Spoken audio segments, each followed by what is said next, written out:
پوری جو ایک کمپین ہے جو ٹکٹس جاری کرنے کی، اس میں موسٹلی نسبتاً کمزور امیدواروں کو اتارا گیا ہے، اور یہاں پر آپ دیکھیں گے آنے والے دنوں میں آزاد حیثیت میں لوگ سامنے آئیں گے۔ ابھی مجھے پی پی 115 کے حوالے سے بھی کنفرم ہو رہا ہے کہ وہاں پر بھی آزاد حیثیت میں لوگ سامنے آ رہے ہیں، پی پی 116 میں بھی، پی پی 114 میں بھی، 112 میں بھی، اس کے ساتھ ساتھ پی پی 108 کا آپ کو بتا چکا ہوں، پی پی 109 میں بھی ہو سکتا ہے ایسا جو سین ہے وہ سامنے آ جائے، اور بھی بہت سارے ناظرین، خاص طور پر یہاں پر کچھ جو شاہی برادران کو چھوڑ کر کچھ حلقے ایسے بھی ہیں جہاں پر ان سب کو آلموسٹ آپ لے لیں کہ جو ایم این ایز ہیں، ایم این ایز کے جو ایک قسم کا براہ راست انہوں نے ٹکٹس جاری کرنے میں اپنا کردار بھی ادا کیا ہے، اور ایم این ایز تمام ایم این ایز نے کوشش کی ہے کہ نسبتاً ان سے کمزور بندہ اور پیسے میں تگڑا بندہ جو ہے وہ لے کر آئیں، اور اس کی وجہ صرف یہ ہے کہ وہ ان کو الیکشن میں سپورٹ کر سکے اور ساتھ ساتھ میں ان کے نیچے دب کر رہے۔ کوئی بھی مضبوط شخص جو ہے، میں ایک حلقہ میری نظر میں ایسا بھی ہے جہاں پر صرف ایک ٹکٹ جو کنفرم ہو چکا تھا، تو وہاں پر اس ٹکٹ کو ایک قسم کا تبدیل کرنے میں وہاں کے ایم این اے نے اہم ترین کردار ادا کیا، اور باقاعدہ طور پر اگر وہ ٹکٹ جاری کر دیا جاتا تو اس ایم این اے کا یہ کہنا تھا کہ میں کسی بھی صورت میں پھر میں خود بھی ایم این اے کا کینڈیڈیٹ نہیں رہوں گا اور پارٹی بھی چھوڑ سکتا ہوں۔ تو یہ چیزیں جو تھیں وہ ظاہری بات ہے تحریک انصاف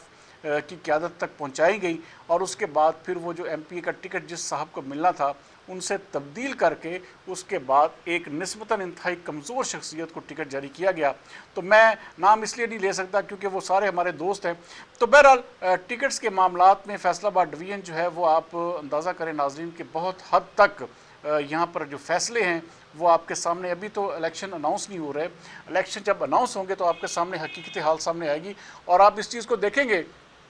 کہ بہت سارے ایسے امیدواران آپ کے سامنے آئیں گے جو آپ نے سوچا بھی نہیں ہوگا، اور پاکستان تحریک انصاف کے ڈائی ہارڈ ورکرز جو ہیں وہ ایسے بھی ہیں جو وہ یہ چاہتے ہیں کہ ہر صورت میں وہ آزاد حیثیت میں الیکشن لڑیں اور آزاد حیثیت میں جیت کر جو سیٹ ہے وہ تحفہ کریں پھر عمران خان کو، لیکن ایسا ہوگا نہیں ناظرین۔ جو بھی آزاد حیثیت میں کھڑا ہوگا وہ ایک قسم کا پاکستان تحریک انصاف کا ووٹ جو ہے وہ توڑے گا، اور اس حلقے میں پھر مسلم لیگ نون کو جو ہے پھر زیادہ ایڈوانٹیج ہوگا۔ تو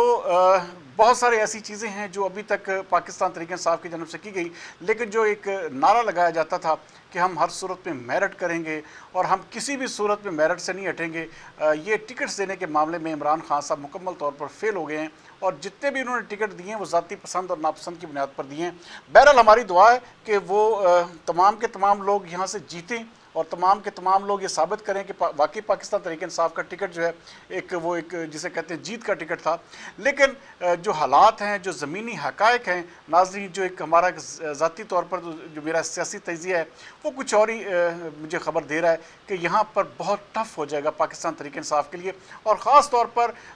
یہاں پہ فیصل آباد میں کوئی بھی جو خاندان منوپلی کرنے کی کوشش کرتا ہے تو اس کو جو ہے روکنے کے لیے بہت سارے لوگ پھر سامنے آتے ہیں، اور ایسا ہی حال جو ہے وہ آپ آنے والے الیکشن میں دیکھیں گے، کیونکہ اس وقت شاہی برادران نو ڈاؤٹ جو ہے وہ سیاسی طور پر تگڑے اس لیے ہیں کہ اس وقت chief justice Lahore high court جو ہے ان کے رشتہ دار ہیں، تو اس وجہ سے پاکستان تحریک انصاف کے جو چیئرمین ہیں وہ ان کو بہت زیادہ اہمیت دیتے ہیں، ان کی بات کو سنتے ہیں، اور یہی وجہ ہے کہ وہ اپنی ہر بات کو منوانے میں جسے کہتے ہیں کہ وہ ان کا کوئی بھی ثانی نہیں ہے۔ اس وقت نو ڈاؤٹ پاکستان تحریک انصاف کو اگر فیصل آباد میں کوئی رول کر رہا ہے تو وہ یہ شاہی برادران ہیں۔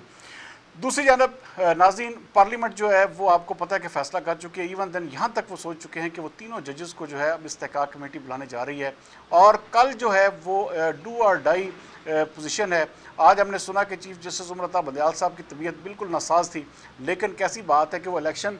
پنجاب الیکشن کیس سماعت کرنے کے لیے کل انہوں نے اپنی دستیابی ظاہر کر دی، اور باقاعدہ اس حوالے سے سپریم کورٹ نے کاز لسٹ بھی جاری کر دی ہے۔ ناظرین، کل انتہائی زیادہ جسے کہتے ہیں ہنگامہ خیز دن ہونے جا رہا ہے، اور یہ بات میں آپ کو بتا دوں کہ پارلیمنٹ یہ فیصلہ کر چکی ہے کہ وہ کسی بھی صورت میں نہ یہ 3 رکنی بینچ کا فیصلہ مانے گی اور نہ ہی ان کے کسی بھی دباؤ یا بہکاوے میں آئے گی، اور یہ اس وقت جو جنگ ہے یہ اپنے کل آپ عروج پر پہنچتے ہوئے دیکھیں گے، کیونکہ یہ شنید ہے کہ 3 ججز جو ہیں وہ 1 سے 1.5 گھنٹے کی سماعت کرنے کے بعد کوئی بھی فیصلہ جاری کریں گے، اور اس کے بعد پھر آپ ایک ہمارے ملک میں ایک نیا بحران دیکھیں گے۔ جو چیزیں اس وقت کہی جا رہی ہیں یہ ہوں گی نہیں، کیونکہ پارلیمنٹ یہ فیصلہ کر چکی ہے کہ کسی بھی صورت میں اس 3 رکنی بینچ کا فیصلہ نہیں ماننا، کیونکہ آج بھی پارلیمنٹ میں جتنی تقریریں تھیں ان تمام تقریروں کا لب لباب یہی تھا کہ ہم 4-3 کا فیصلہ مانتے ہیں، 2-3 کے فیصلے کی ہماری نظر میں کوئی حیثیت نہیں ہے، اور یہ آپ دیکھیں گے کہ اگلا ہفتہ جو ہے وہ ایک جنگ سے بھرپور ہوگا۔ چیف جسٹس صاحب جو ہیں عمر عطا بندیال صاحب اب کیا رخ اختیار کرتے ہیں، کیا فیصلہ لیتے ہیں، کیونکہ اس وقت جتنا بھی سارے کا سارا جو ایک قسم کا انہوں نے جو بوجھ تھا وہ پارلیمنٹ پر ڈال دیا ہے۔ نہ تو وزیر اعظم صاحب نے ڈائریکٹ انکار کیا، نہ کابینہ نے انکار کیا ہے، انہوں نے تمام تر معاملہ جو ہے وہ اپنی پارلیمنٹ میں لے کر گئے ہیں، اور پارلیمنٹ نے اس حوالے سے مکمل طور پر تمام نہ فنڈ دینے سے بھی انکار کر دیا ہے، اور ساتھ ساتھ ان کا فیصلہ ماننے سے بھی انکار کر دیا۔ تو اس لیے بڑی کمزور گراؤنڈ ہوگی اگر چیف جسٹس صاحب جو ہے عمر عطا بندیال صاحب وزیر اعظم شہباز شریف کو نااہل کرتے ہیں یا کسی بھی منسٹر کو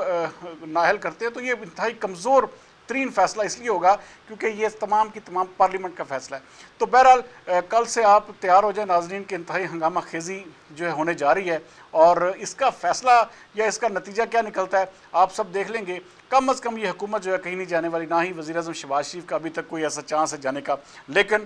تینوں ججوں سے خاص طور پر عمر عطا بندیال صاحب سے کچھ بھی آپ توقع کر سکتے ہیں۔ دیکھتے ہیں خیر کل کیا ہوتا ہے۔ اگلے پروگرام تک سردار امین جتوئی کو دیجیے اجازت۔ پاکستان زندہ باد۔